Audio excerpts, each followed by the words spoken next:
Assalamualaikum warahmatullahi wabarakatuh. Alhamdulillahirabbil alamin wassalatu wassalamu ala Rasulillah wa ala alihi wa ashabihi wa man walahu ba'du.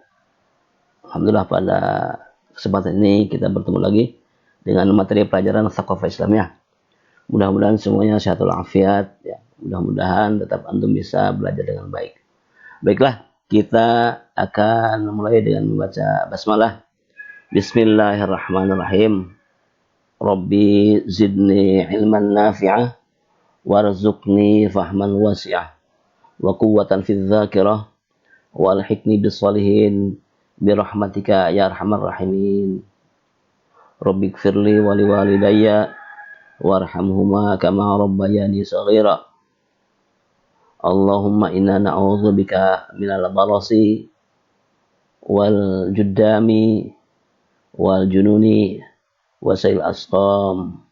La ilaha illa anta subhanaka inna kunna minadh dhalimin. Baiklah anak sekalian, kita akan belajar Tsaqafah Islamiyah.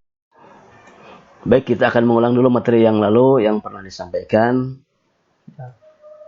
yaitu apa bentuk komitmen saya kepada Harakah Islamiyah, atau apa bentuk komitmen muslim kepada Harakah Islamiyah. Ini ada 7 poin.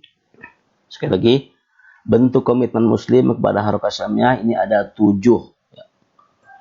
Yang pertama, saya harus mempersembahkan hidup untuk Islam. Saya harus mempersembahkan hidup untuk Islam. Yang kedua, saya harus meyakini kewajiban berjuang untuk Islam.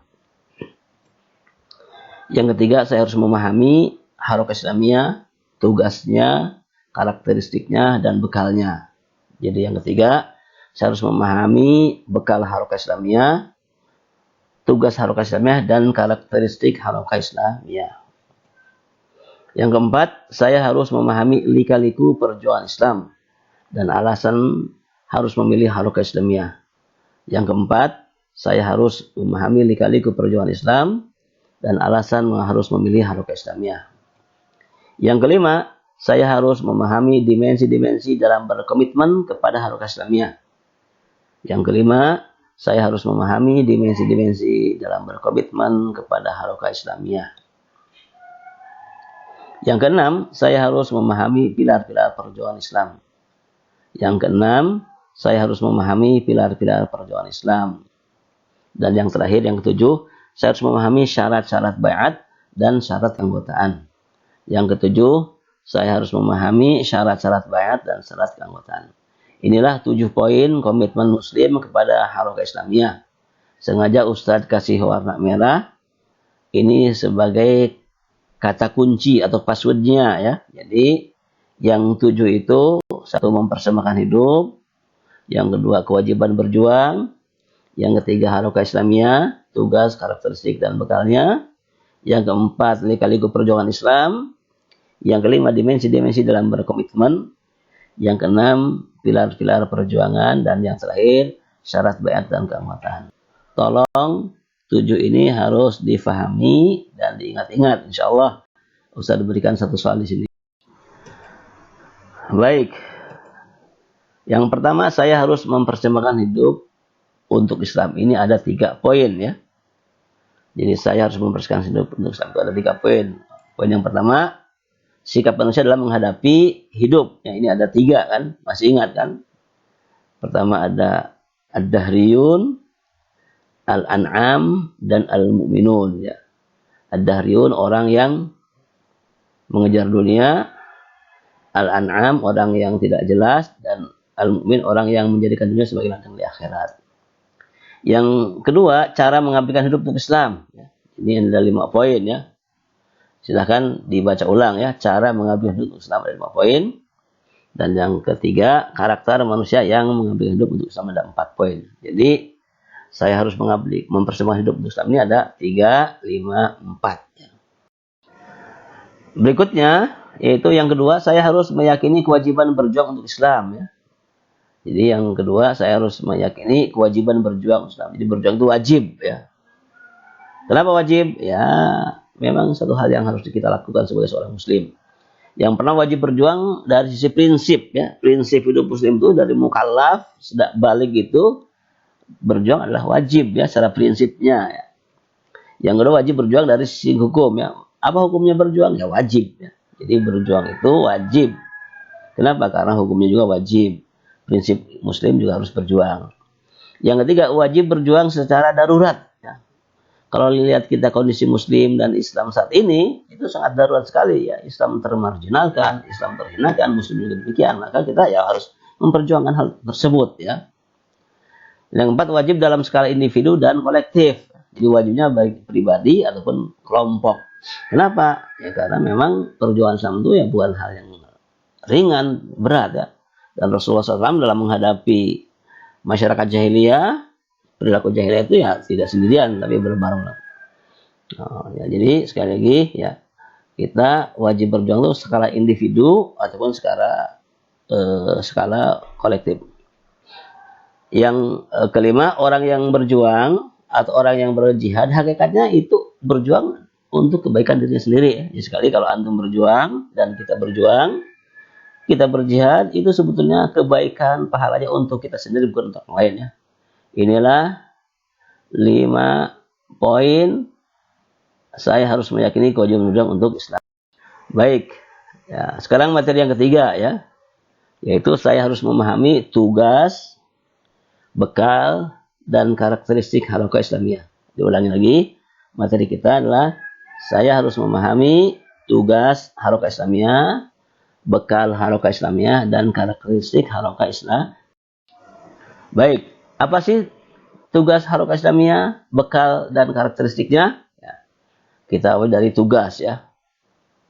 Tugas utama Harakah Islamiyah, ya, saya ulangi lagi, tugas utama Harakah Islamiyah adalah mengarahkan manusia agar menyembah Allah Subhanahu wa taala baik secara individu maupun kelompok melalui usaha membangun masyarakat Islami yang mengadopsi hukum-hukum dan ajarannya, maksudnya ajaran Allah Islam, yaitu dari mana? Al-Qur'an dan As-Sunnah. Atau dengan kata lain, tugas utama Harakah Islam itu adalah mengarahkan manusia agar membangun masyarakat Islami yang berlandak baik secara individu ataupun kelompok, baik ya, ulangi lagi. Mengarahkan manusia agar membangun masyarakat Islami bisa menyembah Allah baik secara individu ataupun kelompok atas dasar hukum atau ajaran Al-Quran dan As-Sunnah. Nah, untuk merealisasikan itu, maka Islamiyah harus menyampaikan dakwah Islam yang murni dan jernih. Ya, jadi sekali lagi dakwah itu ya harus murni dan jernih berdasarkan contoh Rasulullah SAW. Tidak usah lagi menambah ataupun mengurangi. Ya. Kenapa demikian? Karena mengadopsi atau menggunakan hukum atau sistem buatan manusia ini adalah perbuatan kufur. Ya, jadi sekali lagi, kenapa kita harus mengadopsi atau melaksanakan hukum Allah? Karena mengadopsi hukum buatan manusia itu adalah perbuatan kufur. Bahkan bisa dianggap kita sudah keluar dari Islam. Ya. Nah, kemudian rinciannya tugas Harakah Islam itu berusaha mewujudkan hal-hal berikut. Ya, paling tidak sebagai berikut ya.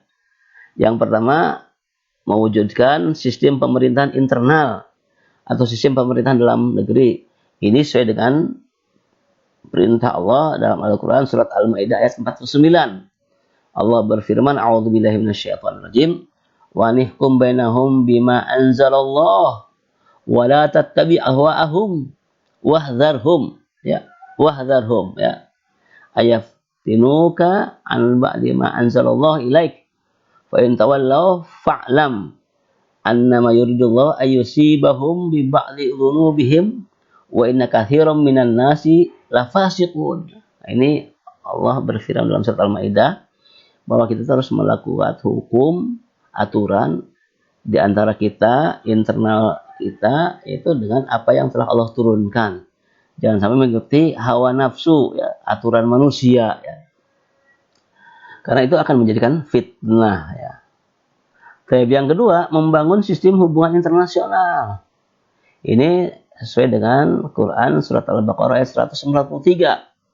Allah berfirman, wa kadzalika ja'alnakum ummatan wasata litakunu syuhada 'alan nas wa yakuna rasulu 'alaikum syahida. Jadi kita sengaja Allah ciptakan itu untuk menjadi umat bangsa mendunia ya. Kenapa? Karena Islam itu tidak membatasi wilayah dan geografi sebetulnya ya. Jadi hanya penjajah yang membagi-bagi wilayah itu. Nah, yang ketiga, membangun sistem kehakiman. Ini sesuai dengan surat An-Nisa ayat 65. Allah berfirman, "Fala wa rabbika la yu'minuna hatta yuhaqqimuka fima syajara bainahum." Ya.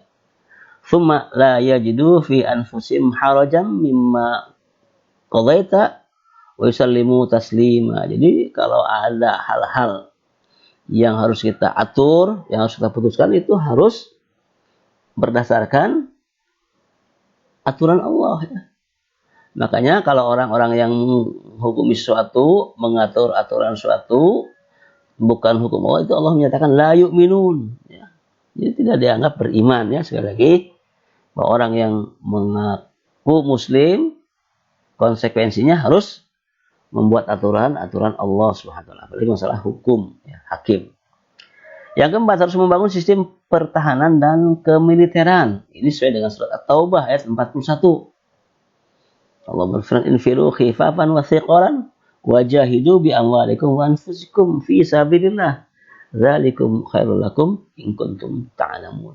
Jadi jihad ya, itu suatu hal yang harus dilaksanakan ya. Baik berat ataupun ringan itu harus dilaksanakan. Dengan apa? Ya tentunya dengan diri kita, jiwa kita, bahkan termasuk dengan harta kita ya. Jadi sekali lagi, itu Islam mengatur bagaimana sistem pertahanan dan militer ya. Yang kelima, sistem ekonomi yang independen dalam mengatur kekayaan dan harta baik milik negara maupun pribadi ya. Dalam surat An-Nisa Allah berfirman, "A'udzubillahi minasyaitonir rajim.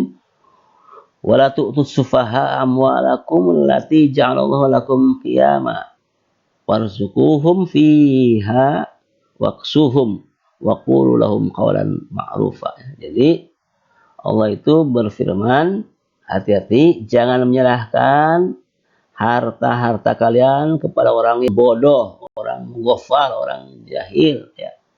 Orang yang tidak tahu hukum ya. Kenapa? Karena akan seperti sekarang lah ya.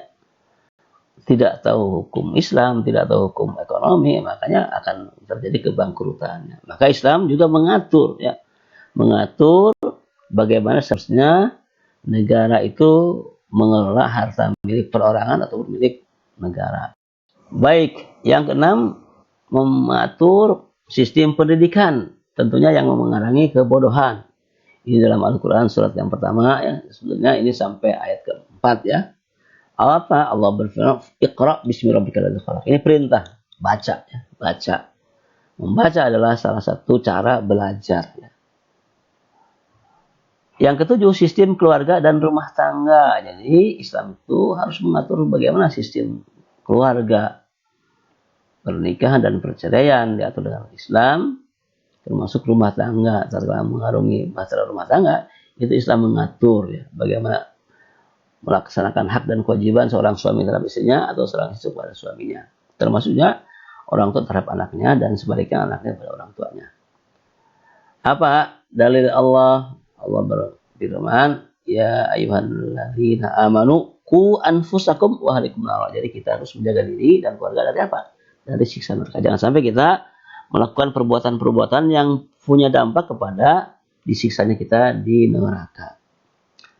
Baik, yang kedelapan, sistem pembinaan individu ya, dalam berperilaku sehingga meraih keuntungan ya. Allah berfirman, "Qad aflaha man zakkaha." Jadi sekali lagi Ustaz ingatkan bahwa Allah berikan potensi, silakan ente mau baik mau buruk, tapi ingat qad aflaha man zakkaha ya. Jadi sungguh sangat beruntung orang-orang yang mensucikan jiwanya, mensucikan pribadinya, mensucikan dirinya, mensucikan perbuatan dari hal-hal yang dimurkai Allah Subhanahu wa taala.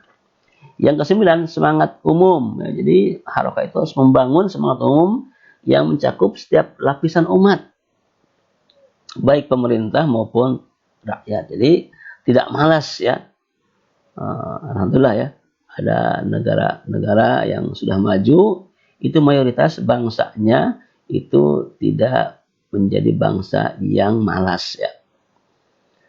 Allah berfirman, "Wabtaghi fi ma ataqallahu daral akhirah wa la tansa nasibaka minad dunya wa ahsin kama ahsanallahu ilaika wa la tabghil fasad fil ardi innallaha la yuhibbul mufsidin." Sekali lagi, antum harus mencari apa-apa yang ada di dunia ini ya untuk kepentingan hidup kita di dunia dan di akhirat. Tapi jangan lupa kita juga ya hidupnya di dunia ya untuk nanti di akhirat mencari bekal ya. Bahkan dalam kelompok yang tadi, kelompok yang beriman itu adalah orang yang menjadikan dunia sebagai ladang di akhirat. Jadi kalau untuk menanam kebaikan maka akan mendapatkan kebaikan ya. Kalau untuk menanam keburukan maka akan mendapatkan keburukan. Makanya Allah menambahkan wahsin dan berbuat baiklah sebagaimana Allah berbuat kepada kalian ya. Jangan mengikuti kejahatan keburukan ya. Kenapa Allah tidak senang pada orang yang berbuat jahat? Allah tidak senang pada orang yang berbuat buruk.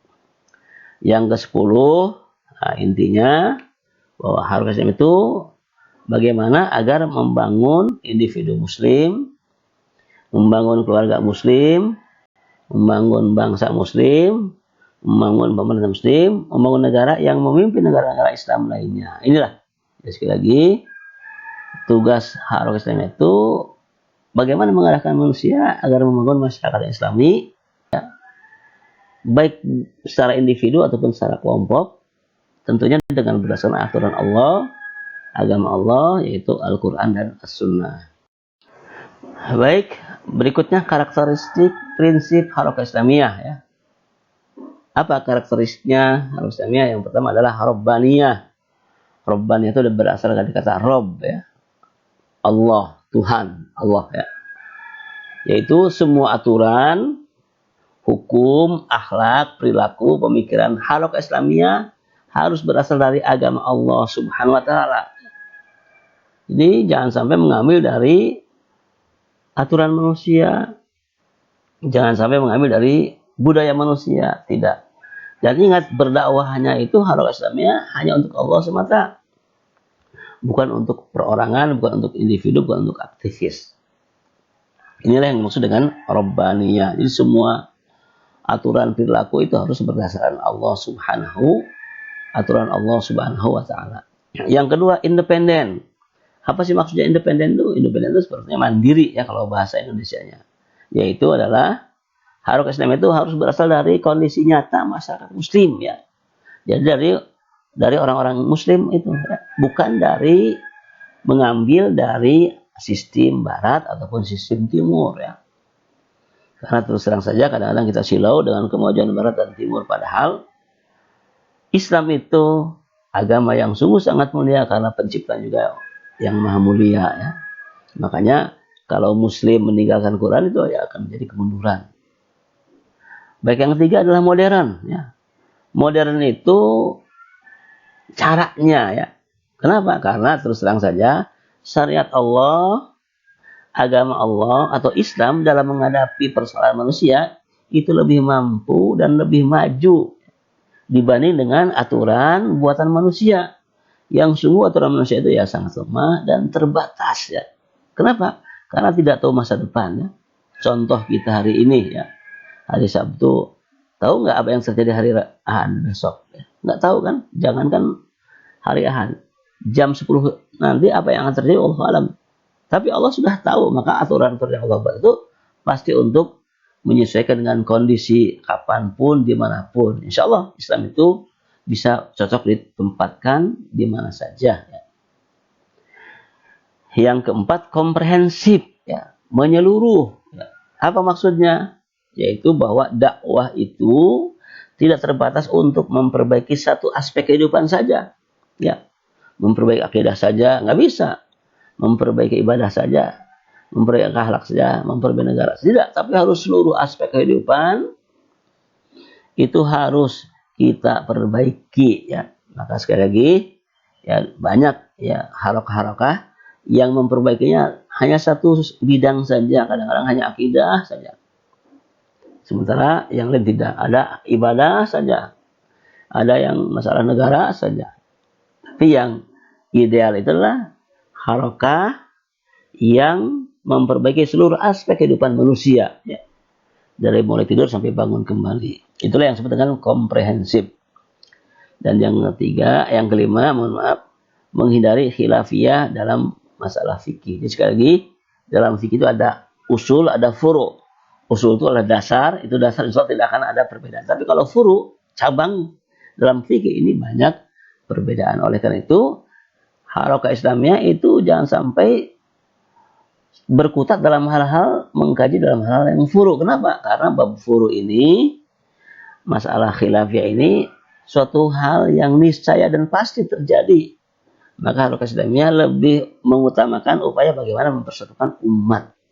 Sekali lagi, inilah karakteristik prinsip harokah Islamiyah. Ya, ada 5. Rabbaniyah, independen, modern, komprehensif, dan menghindari khilafiyah dalam fikih.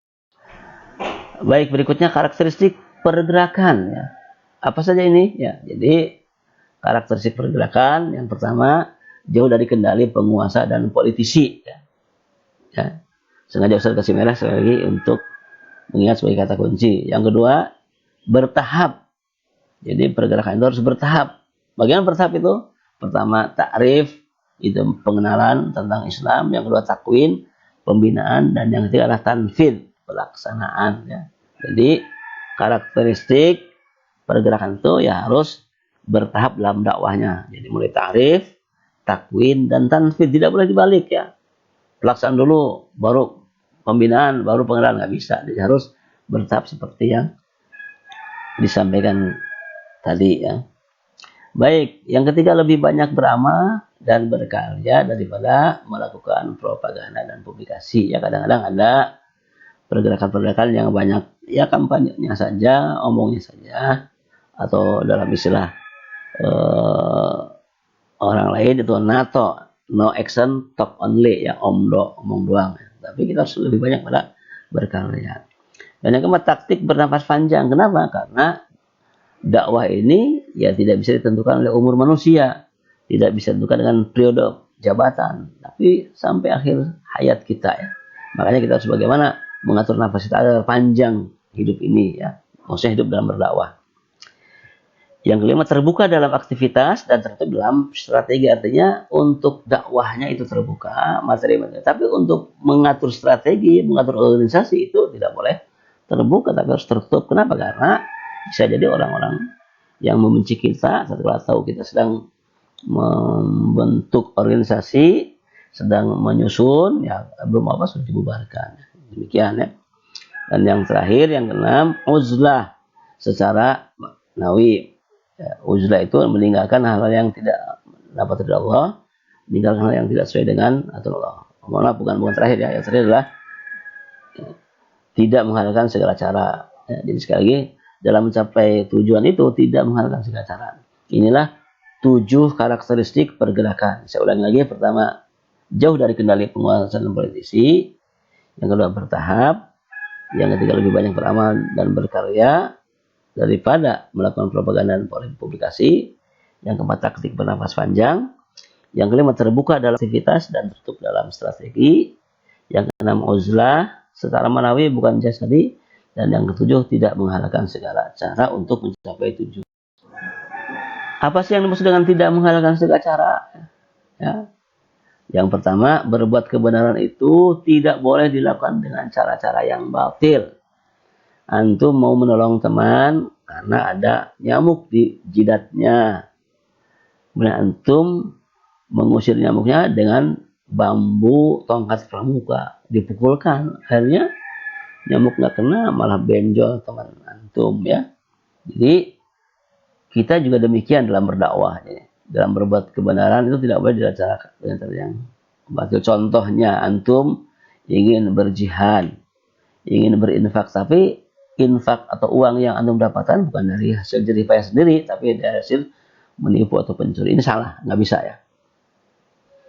Yang kedua, kebenaran itu adalah satu keutuhan yang tidak dapat dipisah-pisahkan. Ya. Jadi karakter kebaikan itu, termasuk Islam itu sendiri ya, tidak bisa parsial, tidak bisa sebagian-sebagian, tapi harus seluruhnya. Ya. Makanya Allah menyatakan udkhulu fis silmi kafah. Ya, kalau berislam itu ya harus semuanya. Ya.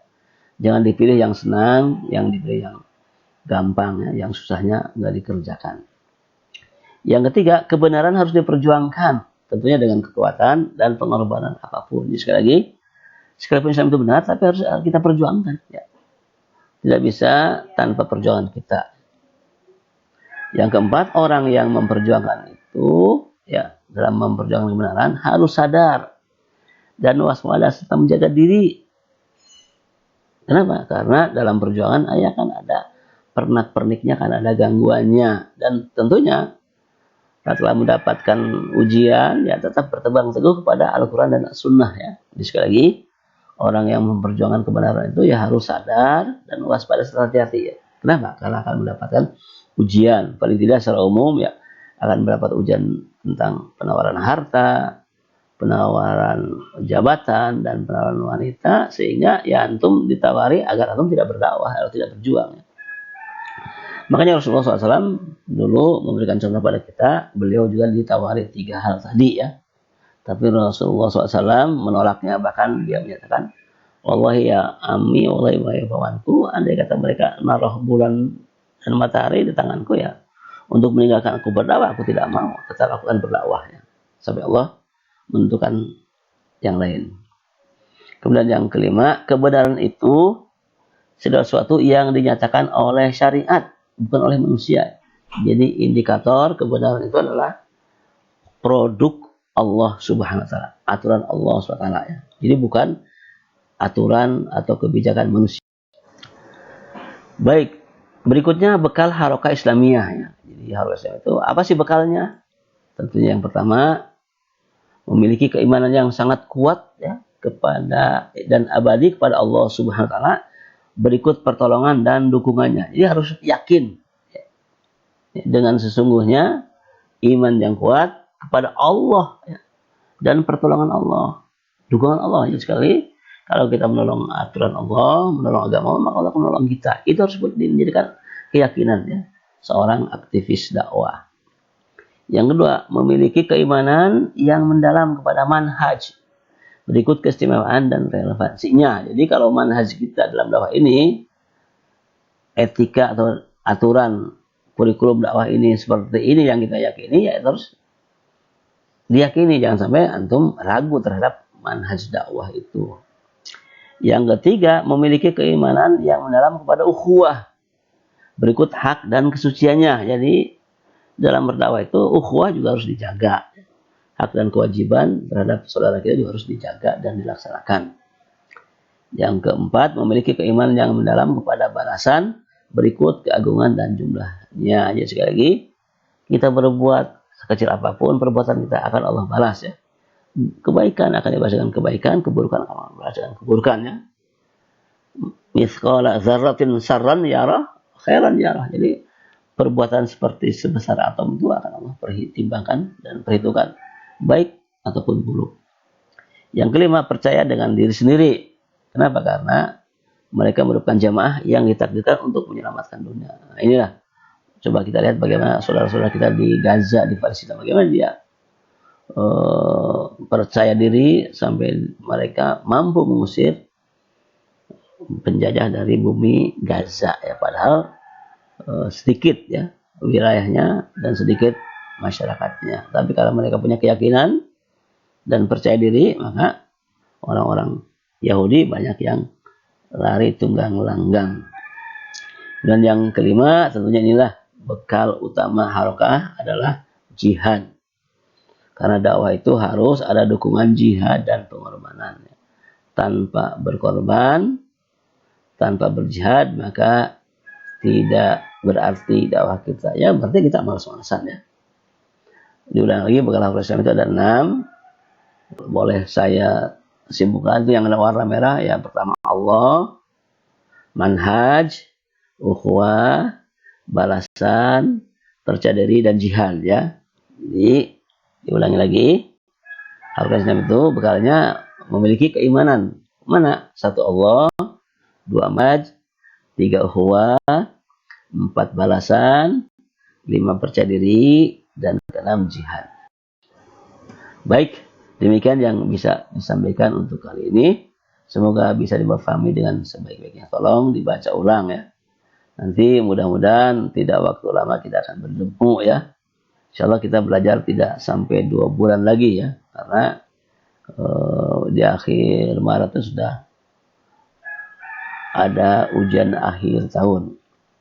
Baik, barakallahu fikum wa barakallahu fina. Amin, Allahumma amin. Demikian saja, mohon maaf. Assalamualaikum warahmatullahi wabarakatuh.